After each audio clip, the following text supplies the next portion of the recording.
Assalamualaikum warahmatullahi wabarakatuh. Kembali lagi di Cacahan Literasi Dinas Perpustakaan Provinsi Banten.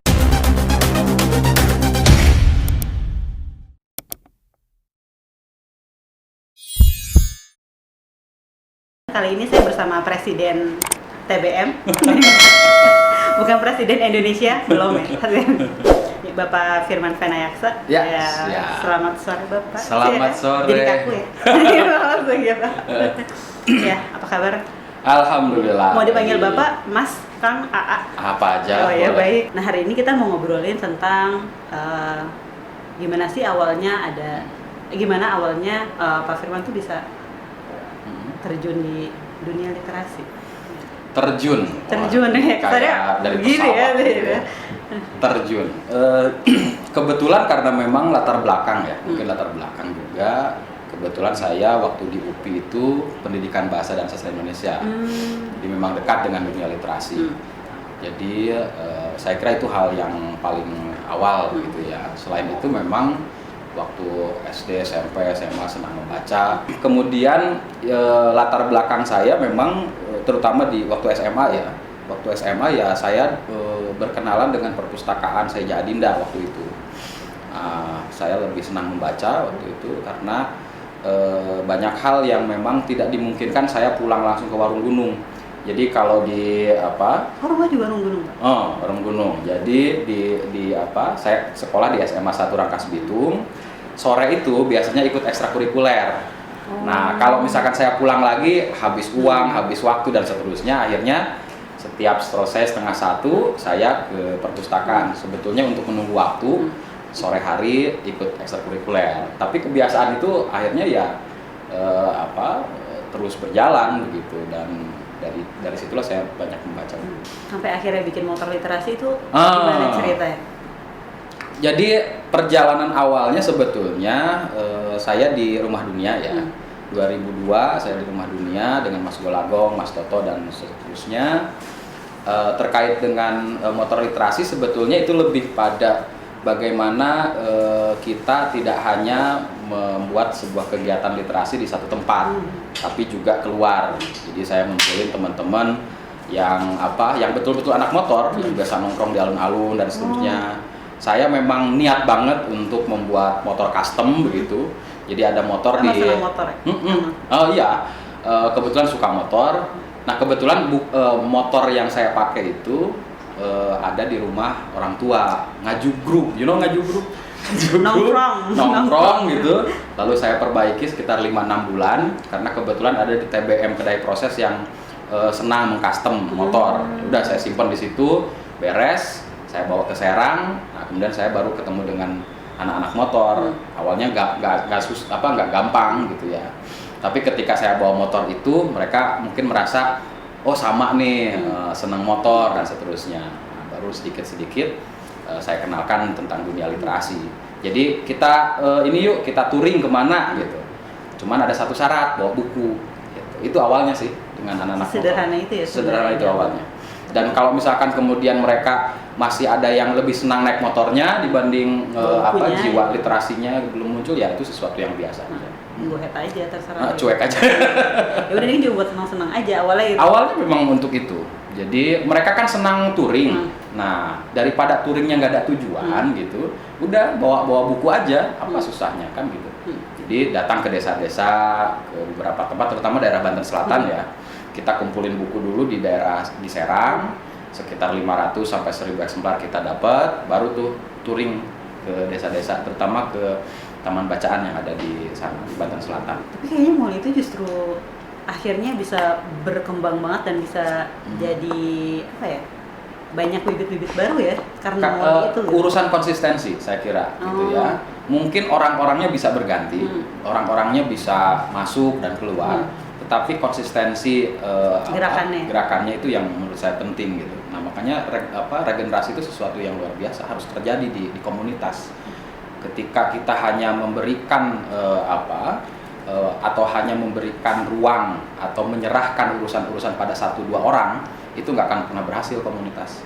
Jadi kalau menurut saya harus ada regenerasi yang terus menerus gitu. Dan itu yang sulit di komunitas. Itu yang sulit, tetapi juga nggak terlalu sulit-sulit banget sih ya. Atau jadi kayak seharusnya kalau di komunitas yang let it flow aja. Biarkan itu berjalan saja alamiah gitu ya. Jadi di Moli itu ada mulai dari anak-anak SMA, ya, STM, STM, terus dari kuliahan, dari tukang bangunan segala macam. Saya biarkan saja itu berjalan alamiah. Terserah aja mau ngapain yang penting. Tapi mereka sebenarnya ketika mereka gabung Moli, mereka paham nggak sih bahwa kegiatan ini nih tujuannya? Paham. Dari awal memang saya biarkan alamiah, tetapi di perjalanan waktu, misalnya saya diskusi mulai dari film tentang Che Guevara, itu kan tokoh besar gitu ya di Amerika Latin. Mungkin awalnya mereka nggak paham keinginan saya mau kemana gitu ya. Pokoknya mereka seneng ada motorcycle diary namanya itu. Jadi Che Guevara berkeliling di Amerika Latin pakai motornya begitu. Kemudian banyak petualangan di situ. Nah, saya katakan apa yang dilakukan oleh Che Guevara ketika mereka melintasi beberapa negara itu dengan temannya, itu mereka menuliskan. Makanya kenapa kita menonton sekarang, karena dia menulis diary itu. Nah, jadi jangan sampai kita misalnya jalan ke sana kemari tapi tidak ada artefak gitu. Nah, sudah mulai ketika jalan tuh ada yang menulis gitu. Datang ke warung Banten ada yang menulis. Nah, itu hal-hal yang mungkin sederhana, tetapi mungkin akhir tahun ini nanti kita akan buat buku dari anak-anak motor yang awalnya bener-bener nggak suka baca, nggak suka nulis, boro-boro itu. Tapi naskahnya sudah selesai, tinggal nanti kita cari waktu, cari momen untuk kita launching. Gitu. Wah, ditunggu. Ketika masuk ke dunia literasi, nah akhirnya dengan Molinya. Karena kemarin saya tuh kan sempat ke beberapa tempat juga, dan mereka tuh banyak cerita tentang salah satunya aktivitas novel literasi yang sangat mudah dimintai bantuan ketika mereka butuh buku-buku baru gitu. Enggak, karena kami juga mudah mendapatkan buku-buku dari orang lain. Jadi ngapain pun kita keep gitu loh. Itu juga dari publik gitu ya. Ketika ada yang minta ya kita serahkan. Ini kegiatannya biasanya apa aja kalau misalkan pas kita BM itu? Biasanya kita memang bisa diskusi dengan pegiat literasinya, dengan teman-teman di kampung adat gitu ya, menjelaskan mengapa buku itu menjadi sesuatu yang penting gitu. Yang ngajak anak-anak main, kayak gitu aja sih. Karena saya yakin betul dengan teman-teman bahwa ketika kita datang ke sebuah tempat memberikan buku, justru kita akan mendapatkan ilmu pengetahuan baru di sana gitu. Jadi itu yang kami lakukan. Gitu. Nah, tadi ada satu pernyataannya Pak Firman yang menarik. Mengapa buku itu penting? Kenapa, Pak? Saya kira begini ya, umumnya kita itu dalam hidup keseharian mengalir saja gitu ya, berdua meninggal tapi tidak memberikan sesuatu gitu, tidak memberikan dampak. Nah, orang yang menulis adalah orang yang memberikan sesuatu apapun itu. Jadi bicara pentingnya sebuah buku adalah mencoba mentransfer knowledge, mentransfer praktik-praktik yang baik gitu, dan seterusnya. Nah, itu menjadi bahan refleksi untuk kita yang membaca. Tanpa itu saya kira hampa gitu. Cara kita berpikir juga hampa, cara kita bertutur, bertindak juga hampa. Karena apa? Tidak dipasok dengan gizi literasi gitu. Nah, yang menjadi soal kita hari ini adalah bagaimana buku itu bisa diakses oleh banyak orang, itu. Karena saya percaya bahwa buku itu punya magnetnya sendiri gitu. Orang membaca buku itu bukan sekedar karena terpaksa dan seterusnya, tapi ada hal yang mereka tiba-tiba saja ingin mengetahui sesuatu.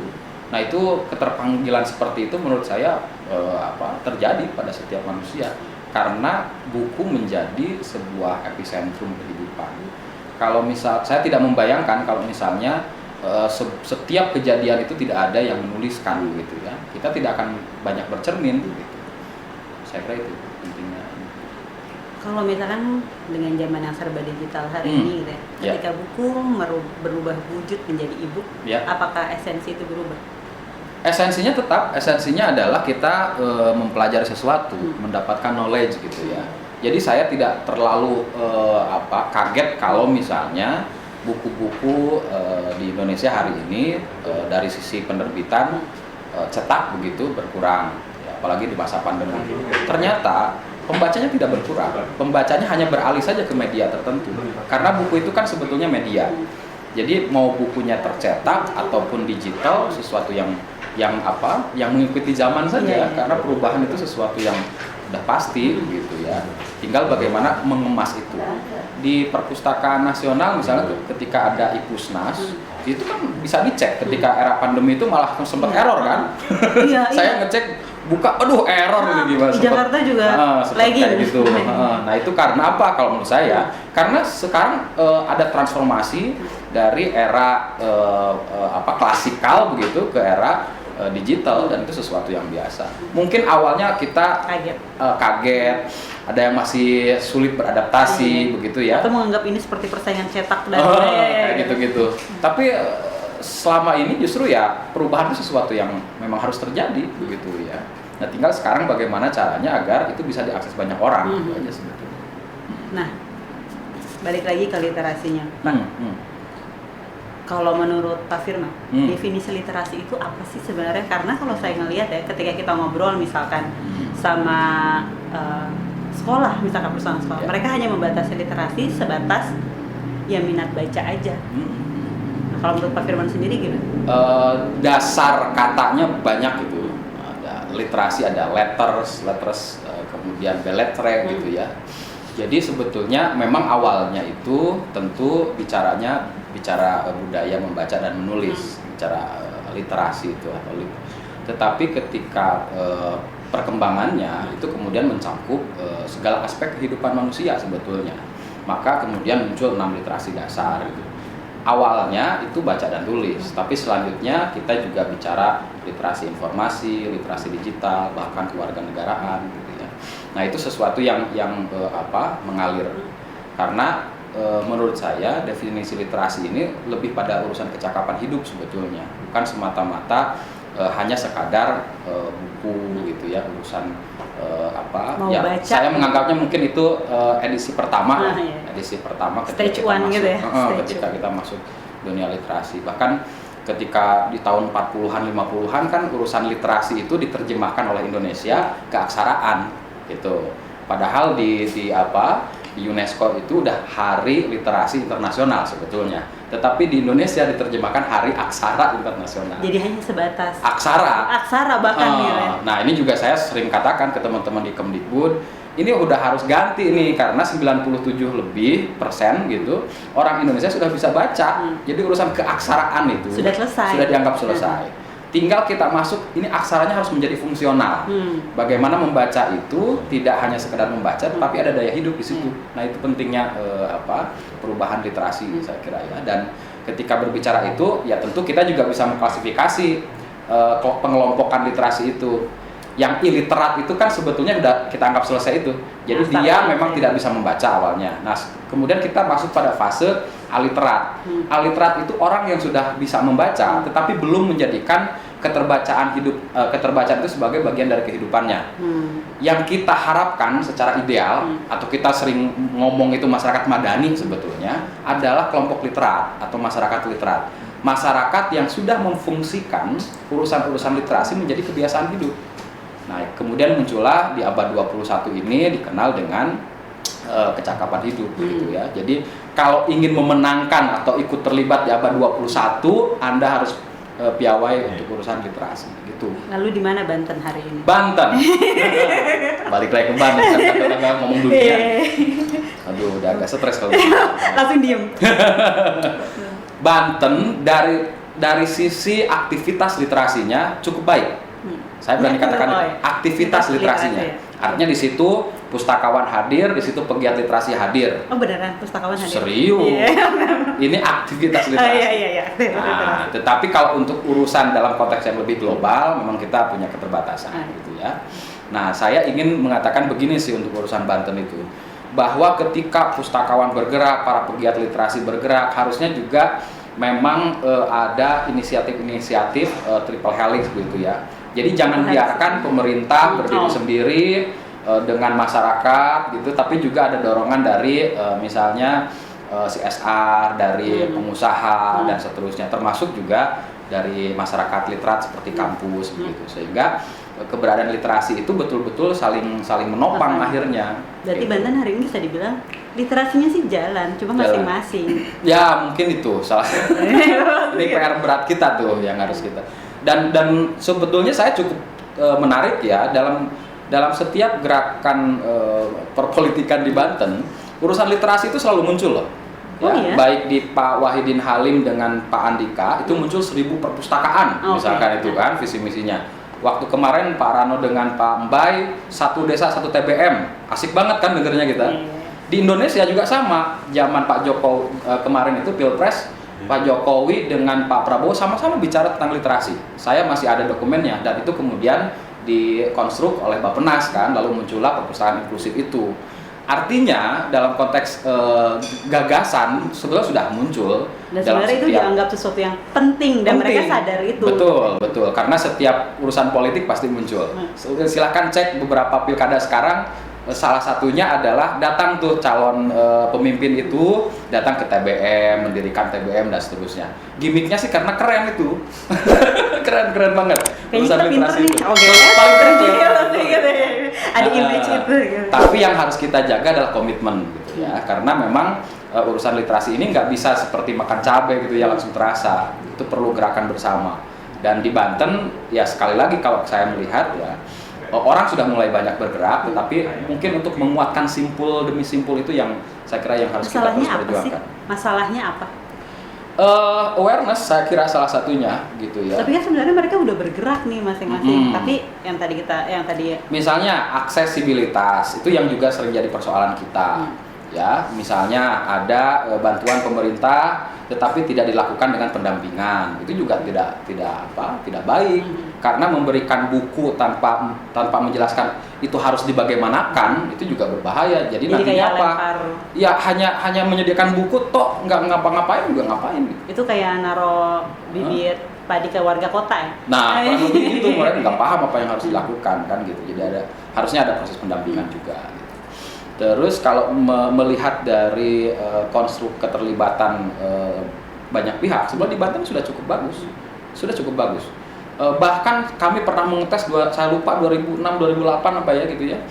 Kita pernah mencoba dengan perpustakaan daerah itu bisa nggak kita membuat dalam satu hari mengumpulkan buku begitu untuk memecahkan rekor muri.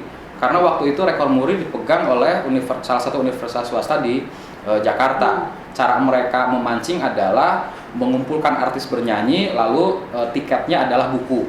Gitu. Itu saya lupa 9.000 apa 11.000. Banten bisa memecahkan rekor itu dalam satu hari mengumpulkan 19.000 buku. Itu pernah terjadi. Pakai penyanyi?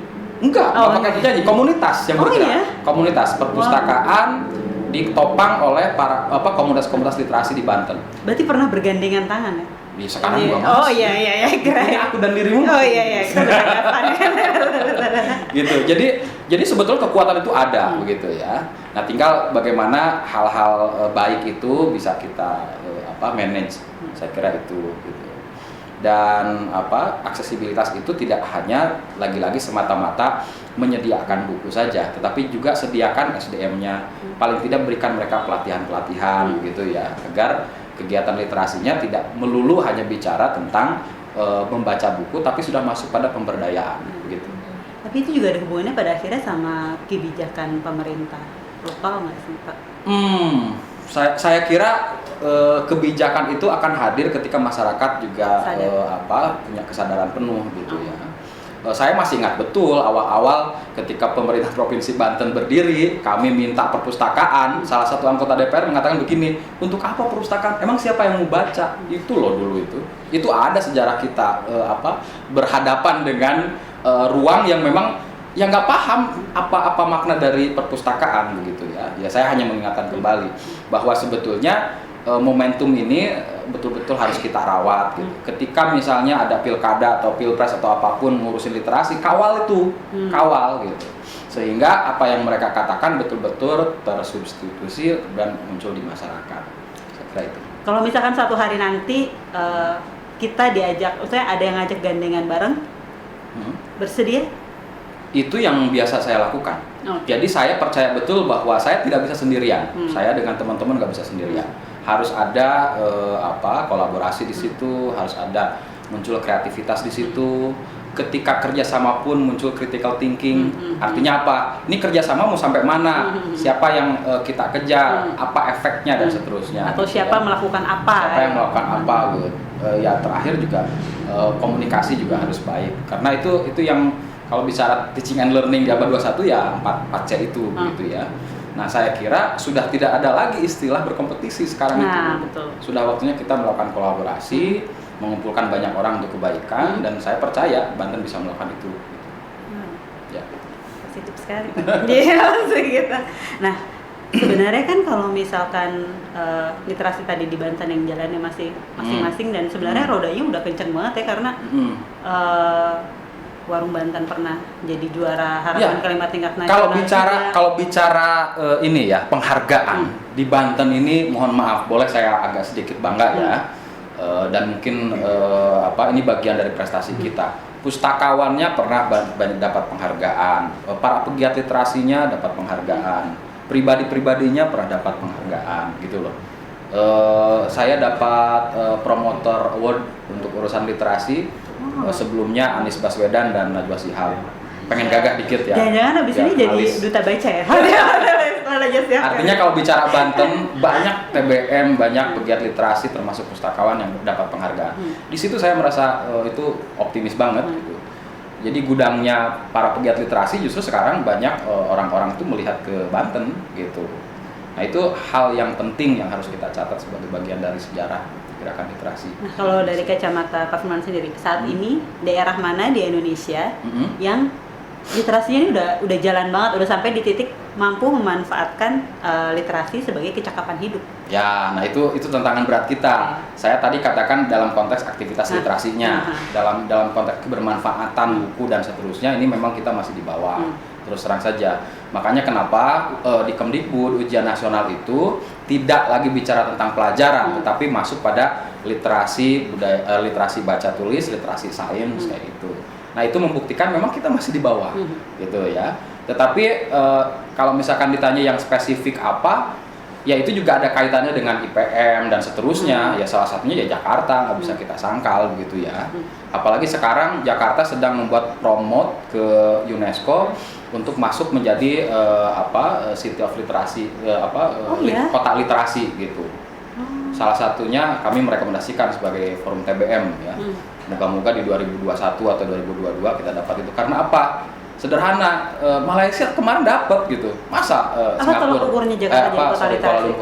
Bagaimana? Apa tolak ukurnya Jakarta jadi kota literasi? Salah satunya aksesibilitas, kemudian juga bagaimana pemanfaatan di ruang-ruang publik kayak gitu. RPTRA itu salah satunya itu. Dan Jakarta ya wajar lah kalau mereka kemudian membuat ruang-ruang publik yang di dalamnya ada perpustakaan dan lain-lain gitu. Naik kereta api bisa baca dari sini dikembalikan ke sini. Itu kan sebetulnya hal yang kita imajikan. Nah di Jakarta sudah memulai itu. Kemudian yang kedua Surabaya. Sekali lagi ini juga kaitannya ada dengan IPM, saya katakan. Nah di Surabaya, di kotanya misalnya, kita nggak gampang sekali bertemu dengan taman-taman bacaan begitu ya, yang memang disediakan oleh pemerintah. Bahkan pengelola TBM-nya yang mengurusi itu dibayar standar standar upah. UMR. UMR. Itu yang membuat saya kesel amat, bisa nggak ya gitu melakukan itu. Dan itu dari para pegiat literasi. Jadi diseleksi dulu, dilatih oleh perpustakaan daerah, kemudian mereka ditempatkan di taman bacaan yang didirikan oleh pemerintah kota, dalam hal ini perpustakaannya begitu. Nah, ketika dari pagi sampai siang mereka juga datang ke perpustakaan sekolahnya membantu. Gitu. Jadi cukup terkoneksi tuh Surabaya, bagus banget. Sama kayak Bandung dengan Kolecernya gitu lah. Kolecer itu juga sudah mulai dilakukan. Ya sebetulnya kalau misalnya ini juga penting ya, urusan bagaimana kita mengkomunikasikan kepada publik bahwa ada loh Banten juga pernah membuat satu desa satu TBM, pernah membuat kebijakan 1000 perpustakaan. Ini kan pertanyaan kita, ini kemana, jalan nggak sih gitu loh. Ya penting juga saya harus mengingatkan Pak Gubernur, Pak Wakil gitu ya, bahwa di visi misi Bapak itu ada 1000 perpustakaan. Apa kabar? Kan saya harus nanya itu. Dan apakah itu membuahkan kalau ya kan? Kalau misalnya ide ayamnya gitu ya. Ini telurnya peraturan pemerintahnya ada nggak tentang ada itu? nggak gitu, dan seterusnya. Jadi ada nggak Pak? Ada. Belum. Oh, belum. Nggak, sebetulnya begini, kalau saya melihatnya dalam konteks yang lebih luas ya. Jargon-jargon pilkada, kemudian muncul 1000 perpustakaan atau 1 desa 1 TBM, kita harus support karena ada keberpihakan di situ. Tinggal bagaimana proses itu betul-betul harus kita kawal. Jangan sampai setelah jadi kemudian udah ada kok, udah selesai kok, tapi kita nggak tahu. Iya. Gitu. Dan hanya jadi berbuah ya sekedar ada aja. Sayang kan. Saya lebih tertarik sama ini sih tadi Pak, kebijakan pemerintah untuk mendukung literasi. Nah kalau misalkan mungkin bentuk paling dasarnya adalah ketika di banyak daerah mereka menelurkan banyak peraturan daerah atau peraturan gubernur yang mengatur tentang itu. Sejauh mana kemudian Banten hari ini misalkan menelurkan kebijakan-kebijakan ke situ gitu. Sekali lagi kalau dalam konteks kebijakan memang ya dikembalikan kepada siapa yang memimpin ya. Kalau saya lihat dari waktu ke waktu sebetulnya niat itu sudah mulai terlihat. Misalnya salah satunya dulu selain perpustakaan yang juga sudah bagus secara fisik, misalnya ditopang oleh adanya Dewan Perpustakaan. Dulu kan sempat ada juga tuh di Banten. Itu kenapa harus ada Dewan Perpustakaan ya karena memang Undang-Undang 43 2007 ya. Tentang perpustakaan memang memunculkan itu, ada di situ. Artinya apa? Masyarakat libatkan dong dalam kegiatan-kegiatan kepustakaan begitu ya. Maka muncul Dewan Perpustakaan. Nah, tinggal kita kalau memang sekarang belum ya diingatkan lagi pemimpinnya agar ada Dewan Perpustakaan misalnya. Kemudian juga di daerah begitu di bawahnya di kabupaten kota, tolong dong image perpustakaan itu jangan diposisikan hanya sekedar tempat membuang birokrat, itu salah itu. Cara berpikir itu, saya sering kesel tuh. Jadi kalau misalkan ada birokrat yang nggak bagus, udah biarin dia di perpustakaan dulu, biar dia belajar. Emangnya belajar di perpustakaan? Balik sekolah. Perpustakaan itu tempat orang-orang hebat, gitu. Tempat berkumpulnya orang-orang yang mampu mengubah sesuatu, gitu. Jadi munculkan perpustakaan itu sebagai ruang yang sebenarnya. Nah sebenarnya image itu munculnya dari perpustakaannya sendiri atau dari si pejabatnya sendiri? Iya, dua-duanya. Saya terus terang saja pernah melakukan hal ini ketika ada kepala perpustakaan, ada gubernur waktu itu ya. Saya katakan bagaimana mungkin di Banten perpustakaannya bisa maju kalau kepala perpustakaannya bukan pustakawan, gitu. Karena di Undang-Undang 43 juga muncul itu, gitu ya. Saya hanya mengingatkan. Tapi intinya adalah sebaiknya berikan sebuah ruang itu pada orang yang tepat. Gitu. Serahkan pada ahlinya. Serahkan pada ahlinya sehingga perkembangannya bisa kelihatan gitu. Saya beruntung di sini sudah mulai banyak ya para pustakawan fungsional yang mengurusi di perpustakaan daerah. Ya, tapi top leadernya juga harus pustakawan. Idealnya begitu yang saya harapkan. Sehingga kebijakan-kebijakannya memang dipahami betul, diresapi betul gitu oleh pemimpinnya. Itu gitu sih. Itu kalau menurut sampai sekarang belum jadi kenyataan sih. Siapa paling ya? Kira-kira ada yang gitu. pernah kuat sampai sekretaris gitu, Pak Yaya namanya itu. Nah itulah yang memantik membuat rekor muri itu dengan Pak Yaya itu. Karena memang dia ya tanda kutip orang lapangan yang paham betul bagaimana mengurusi literasi. Saya senang kalau ada orang masuk. Iya, dan beliau juga bisa merangkul seluruh pihak saat itu ya. Itu. Dan itu yang diperlukan betul. oleh dunia literasi. Soalnya udah dapet Pak Yaya itu dulu. Ya, moga-moga ada Pak Yaya berikutnya. Pintar ada Pak Indra gitu. Udah mulai kelihatan. Iya, udah mulai kelihatan. Ya. Sejauh mana kemudian literasi berpengaruh sama kehidupan saya? Kehidupan saya. Saya membaca banyak hal dari bahan bacaan dan menjadikan itu sebagai bagian dari kehidupan saya. Buku favoritnya apa Pak? Buku favoritnya ya karena saya dosennya Pak Sapardi, banyak buku Pak Sapardi saya baca. Hujan Bulan Juni dan seterusnya, Akuarium dan lain-lain. Kemudian Multatuli juga saya sukai. Jadi kalau di atas ini ada bapak yang satu ini Multatuli. Saya lagi mikir ini siapa? Sudah tidak berpengetahuan. Karena buku, percayalah bahwa buku bisa mengubah banyak hal gitu, termasuk juga mungkin ya tanda kutip Multatuli ini datang ke sini sebetulnya memang dia bagian dari penjajah gitu ya. Tapi dia tidak akan diam ketika ada hal yang memang harus dia ucapkan, harus dia katakan, walaupun melawan otoritas kerajaan Belanda waktu itu. Artinya saya percaya betul bahwa membaca itu bukan hanya bicara kebiasaan, bukan hanya bicara bagaimana kita bisa mendapatkan sesuatu, tapi memang bisa menjadi ruh dan cara berpikir itu saya Dan kira. menjadi inspirasi gerak juga. Itu sudah pasti gitu ya, sudah pasti. Sejelek-jeleknya bahan bacaan pasti ada refleksi kritis yang bisa kita dapatkan sebagai pembaca. Ini bacaan favoritnya Pak Sapardi. Selain Pak Sapardi, selain karya-karya. Saya mengoleksi dendron Lengkap? lengkap. Kemudian saya pembaca Harry Potter. Oh, sci-fi. Jadi kalau novel-novel yang balai pustaka segala macam, karena memang saya latar belakangnya di sastra ya, saya baca itu semua. Tapi kalau yang benar-benar favorit, dendron saya senang. Dendron. Harry Potter saya senang. Nggak ada kaitannya sama suka bertualang? Nggak ada. Kirain, kan biasanya kan apa yang dibaca kemudian berpengaruh sama. Nggak, ada buku-buku yang memang urusannya untuk Senang-senang. ya hiburan gitu ya buku-buku hiburan seperti Harry Potter dan Dendron itu saya senang. Tapi ada juga buku-buku yang memang penuh pemikiran gitu ya, penuh hal-hal yang unik, yang menarik, itu juga sesuatu yang saya sukai. Saya pernah terjebak di kosan saya karena baca Nietzsche, Ecce Homo, tentang bagaimana Tuhan tidak ada, Udah pusing. Pusing. Oh, pusing. Nggak ada teman untuk diskusi waktu itu Iya. semester 1 saya diingatkan oleh teman-teman saya, mulai gila nih, bahaya nih. Iya, teman saya ada yang baca gitu, terus kita semua bilang gini kan, kalau belajar gitu tuh jangan mulai dari buku yang salah. Salah kesananya maksudnya. Artinya apa? Ternyata membaca itu juga butuh teman Oh iya, teman betul. diskusi gitu. Karena kalau buku sebenarnya buku adalah guru yang baik, tapi bukan guru terbaik. Bukan. Guru yang baik ya, kita dapat informasi Iya. dan seterusnya, tapi untuk mendalami itu kita butuh Iya. banyak kawan gitu. Betul. Makanya muncul reading group, reading society. Saya kira itu yang harus muncul juga di kita gitu. Iya. Dan semoga ke depannya sih makin ini ya, karena saya lihat motor literasi itu berpengaruh sama pergerakan banyak TBM sampai hari ini. Mungkin banyak juga yang lain saya kira. Iya. Kebetulan kenal motor literasi, kenal saya. Yang Soalnya lain, sekarang tuh beberapa TBM atau perpustakaan desa pasti kalau ditanya bukunya dari mana, motor literasi. Salah satunya. Motor literasi.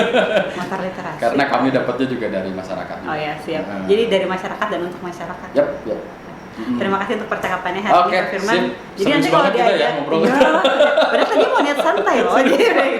Jadi nanti kalau suatu hari nanti kita undang ke Perpusda, lalu diajak ngobrol dan dengan senang hati. iya.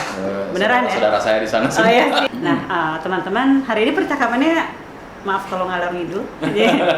Cuma ada satu hal yang saya rasa menarik gitu ya, bahwa buku itu bukan cuma sekedar untuk kita baca, atau kalau orang ngelihatnya ya, dan banyak pertengkaran di luar sana bahwa buku tuh namanya buku itu ya harus tercetak, bahwa buku apapun bentuknya adalah sebuah bentuk transfer knowledge yang seharusnya dalam definisi literasi kita hari ini adalah untuk meningkatkan kecakapan hidup kita sebagai manusia. Oke, sekarang kita minta closing statement dari Pak Firman untuk percakapan kita hari ini. Closing statement. Saya percaya bahwa orang-orang di Banten punya giroh yang cukup tinggi untuk membangun gerakan literasi. Gitu ya. Salah satu parameternya, kalau misalkan penghargaan disebut sebagai salah satu parameter, itu kelihatan banget. Banyak TBM, pustakawan, para penggiat literasi dapat penghargaan. Nah, di sisi yang lain, TBM, perpustakaan desa juga mulai berjamur gitu ya, di kita udah mulai banyak gitu. Nah, tinggal bagaimana caranya kita mencoba menyatukan kekuatan ini. Jadi dengan 4C tadi itu, salah satunya ya kolaborasi gitu. Bagaimana kita berkomunikasi, critical thinking, kemudian juga melakukan kegiatan-kegiatan yang sifatnya kreatif. Nah, dengan 4C itu saya yakin bahwa teman-teman bisa melakukan gerakan bersama. Pada akhirnya komitmen para penggiat literasi, pemerintah, dan yang lain-lain itu sangat dinantikan oleh Banten. Oke, terima kasih banyak. Oke. Ya, terima kasih banyak. Terima kasih. Wassalamualaikum warahmatullahi wabarakatuh. Membaca kata, membaca dunia. Salam literasi.